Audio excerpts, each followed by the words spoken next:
Hi everybody, welcome back to another day, another Bible study today, 1 Chronicles chapter 17. We're making some good progress here. Free PDF is always on our website. When was 1 Chronicles written? It was written several hundred years after the reign of David, but it records events that happened during the reign of King David over Israel and Judah.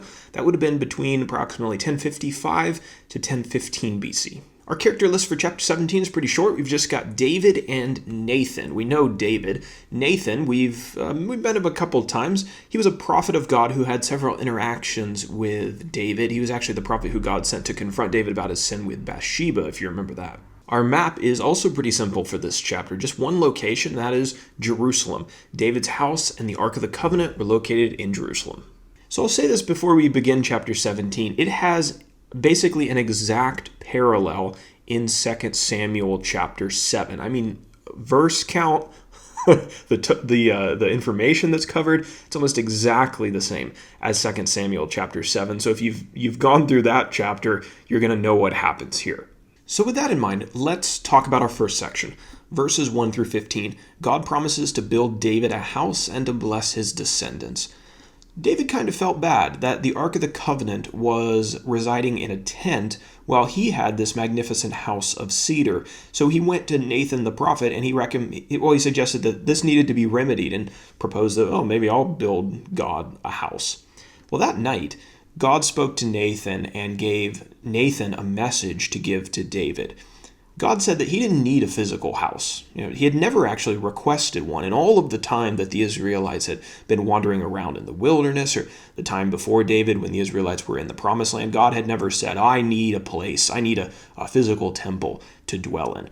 Rather than David building God a house, God kind of turns this thing around and he tells Nathan to tell David that he's going to build David a house.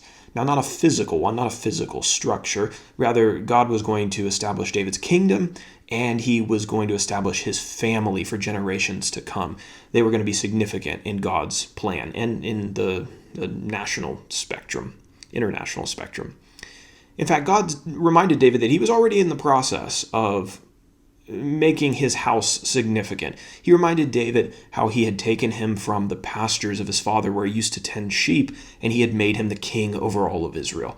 God promised that he was going to bless Israel during the reign of David and during the reign of his children, so long as they were faithful to him. He's going to plant Israel securely in their homeland, safe from the violent oppressors who were always giving them trouble, like back in the days of the judges. These promises were actually going to extend beyond David's lifetime, and God promised that he was going to bless David's children to be able to sit on his throne. And we'll see that as we go throughout the rest of the Old Testament. David's descendants remain on the throne of Judah for many generations. God did promise, however, that he would allow David's son to build a house for him. And so if you've ever heard about the temple that was in Jerusalem, David wasn't going to get to build that, but his son Solomon was eventually going to be able to build that. God further promised that David's throne would be established forever. We'll talk about exactly how that was done in the application section. So then Nathan took all of these words that he had gotten from God during the night, and he brought them to David and told David all about them. Section number 2 tells us about David's response to all of God's great promises. David's gratitude to God is recorded in verses 16 through 27.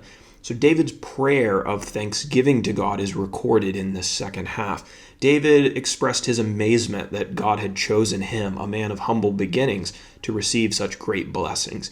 He praised God saying this, quote, "There is none like you, O Lord, and there is no God beside you, according to all that we have heard with our ears." That's verse 20. He thanked God for making Israel special among the nations, giving them this special place as his people, and showing his greatness by saving them from the Egyptians and from their other enemies.